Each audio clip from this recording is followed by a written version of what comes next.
মোচাটা দিয়ে টেস্টি একটা রেসিপি বানানো হবে। বাছতে একটু টাইম লাগবে। মোচাটা বেছে নিই। নমস্কার বন্ধুরা, নমিতাস কিচেন অ্যান্ড ব্লগ চ্যানেলে আপনাদের সকলকে স্বাগত। আজকে আমি বানাবো খুবই টেস্টি একটা রেসিপি, মোচার বড়ার কোপ্তাকারি। মোচাটা আমি কেটে বেছে সারা রাত জলে ভিজিয়ে রেখেছিলাম, ঠান্ডা জল দিয়ে। মোচায় যদি কোনো তেতো ভাব থাকে, এইভাবে ভিজিয়ে রাখলে একদমই তেতো লাগবে না খেতে। সকালবেলায় আমি একটুখানি হলুদ দিয়ে সেদ্ধ করে নিয়েছি। সেদ্ধ করে ভালোভাবে জল দিয়ে ধুয়ে নিয়েছি। মোচাটা একটু চটকে রাখা আছে। এবারে এই মোচাটা কিছু মশলা দিয়ে মাখিয়ে নেব। মোচা রান্না করতে লাগবে একটা টমেটো, একটু আদা, একটু রসুন, একটা পেঁয়াজ, আর লাগবে আলু সেদ্ধ আর ধনেপাতা, আর লাগবে একটু জিরে আর ধনে। এখানটায় আমি পেঁয়াজ, রসুন, আদা, কাঁচা লঙ্কা, একটু ধনে আর জিরে দিয়ে পেস্ট বানিয়ে নিলাম। এই সেদ্ধ করে রাখা মোচাটার মধ্যে দেব একটা আলু সেদ্ধ, দিয়ে দিচ্ছি কেটে রাখা ধনেপাতা, দেব পরিমাণ মতো বেসন, আর যে মশলার পেস্ট বানিয়েছি এখান থেকে 2 চামচ দেব মশলার পেস্ট, দেব পরিমাণ মতো একটু হলুদ,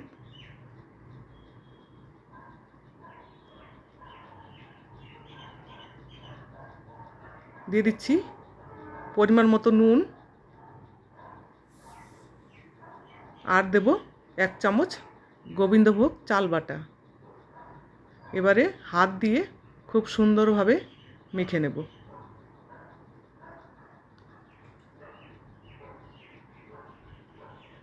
আলুগুলো ভালোভাবে মিশিয়ে নিতে হবে। এবারে দিয়ে দিচ্ছি সামান্য একটু চিনি। চিনিটা দিলে কোপ্তাগুলো খেতে বেশ ভালো লাগবে। হয়ে গেছে মাখিয়ে নেওয়া। কড়াই গরম হয়ে গেছে, কড়াইতে দিয়ে দিচ্ছি সর্ষের তেল। সর্ষের তেলে রান্নাটা করব। এবারে কোপ্তাগুলো আমি ভেজে নেব। হাত দিয়ে কোপ্তার আকারে বানিয়ে নিচ্ছি।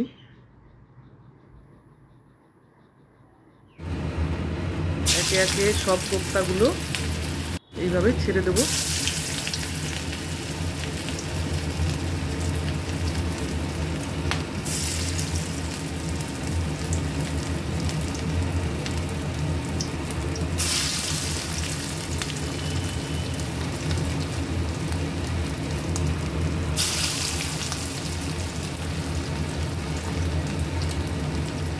একবারে সব কটা কোপ্তা দিয়ে দিলাম।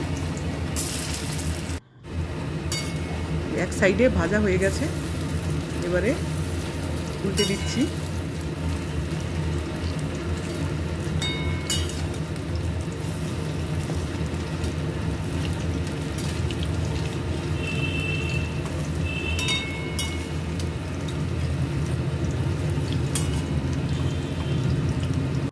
নিয়েছি একটা আলু সেদ্ধ করে কেটে।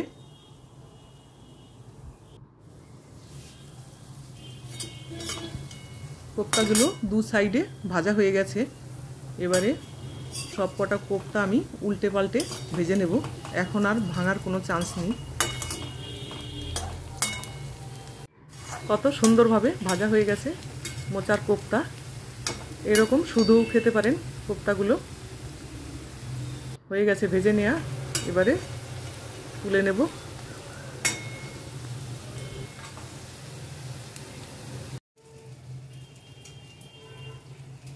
এই কোপ্তা ভাজা তেলের মধ্যে সেদ্ধ করে কেটে রাখা আলুটাও একটু ভেজে নিচ্ছি।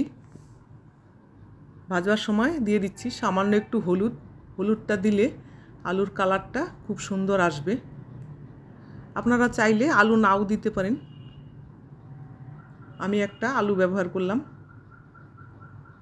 সেদ্ধ আলু বেশি ভাজবার দরকার নেই, হয়ে গেছে ভেজে নেওয়া। এবারে তুলে নেব। এবারে তেলের উপরে দেব ফোড়ন, জিরে, তেজপাতা, শুকনো লঙ্কা, দারচিনি আর এলাইচি। মশলা থেকে খুব সুন্দর ভাজা একটা সেন্ট বেরোলে দিয়ে দিচ্ছি পেস্ট করে রাখা মশলা। দেব পরিমাণ মতো একটু হলুদ,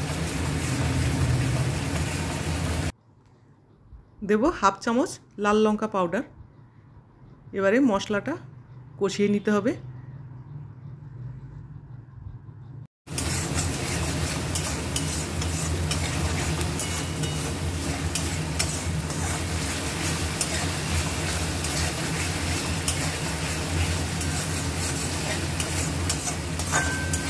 মশলার সঙ্গে জিরে আর ধনে পেস্ট করা ছিল, সেই জন্য আলাদা করে কোনো গুঁড়ো মশলা ব্যবহার করলাম না। এবারে দেব 1 চামচ মতো মিট মশলা।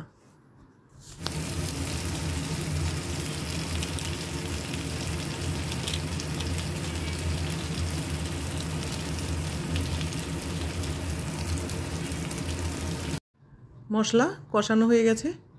এবারে দেব গরম জল। জলের পরিমাণটা একটু বেশিই দেব, কারণ কোপ্তাতে অনেকটা জল টেনে নেবে। জলটা ফুটে গেছে। এবারে দিয়ে দিচ্ছি পরিমাণ মতো নুন,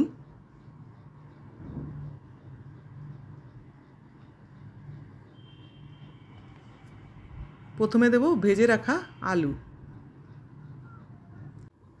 আলুটাই আগে দিচ্ছি, কারণ কোপ্তাগুলো দিয়ে বেশি রান্না করা যাবে না, নয়তো ভেঙে যাওয়ার চান্স আছে।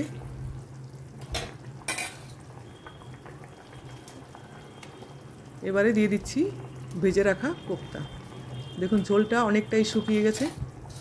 কোপ্তা দিয়ে আরও 1 মিনিট মতো রান্না করে নেব।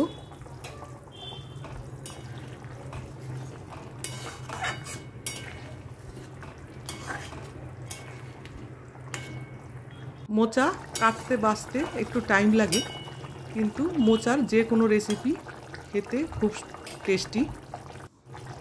আর রান্না করব না। এবারে নামানোর আগে দিয়ে দিচ্ছি গরম মশলা পাউডার, আর দেব সামান্য একটু ভাজা জিরের গুঁড়ো। ভাজা জিরের গুঁড়োটা দিলে খুবই ভালো লাগবে খেতে। এবারে আরও 1 মিনিটের জন্য গ্যাসটা বন্ধ করে ঢাকা দিয়ে রাখব।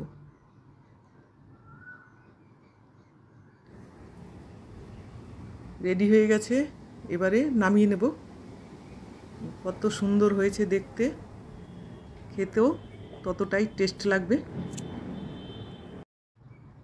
রেডি হয়ে গেল গরম ভাতের সঙ্গে খাবার জন্য মোচার বড়ার কোপ্তা কারি। রেসিপিটা কেমন লাগলো অবশ্যই জানাবেন।